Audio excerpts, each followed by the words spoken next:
So ayan, kamusta kayo mga people of the world? Ngayong araw ay nagutom nga ako at kumain nga ako nitong kulaban na gano'n mga pamangkin ko guys. At dahil matagal na akong kumakain nito nung bata, heto na pag-google search ako dahil may cellphone na tayo. Ano ba ang tawag sa prutas na ito? Ayan, ito po ang tawag sa prutas na yan guys. Meron dyan pangalan scientific name. Pero mas kilala ang prutas na ito sa tinatawag na mangrove apple. Aba, ito pala isang mansanas. Ay, talaga naman may mansanas pala sa tabi ng bahay namin. So ayan na, pa-search nga tayo dito guys dahil tayo na-curious. Ano bang mga kuha nating mga nutrients sa pagkain ito? Ayan, lumabas nga at meron nga ito according to research. Yes guys, research. Mayaman ito sa vitamin C. Ayan, may vitamin A pa. May calcium.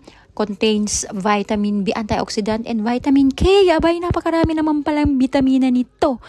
Ito ay hindi lang pinapansin, hindi na namin pinapansin to guys. Kinakain na lang ng mga ibon dito sa amin. Pero nung mga bata kami ay talaga namang paborito namin itong snack o merienda sa tuwing kami naliligo sa ilog. Kaya naman pala hindi kami nagkakasakit at patibay kami ng batang 80s at 90s dahil marami na pala kaming mga kinakain na mga pagkain mayaman sa nutrients na libre lang. So ano pa hinihintay nyo? Kain na guys ng kulaban!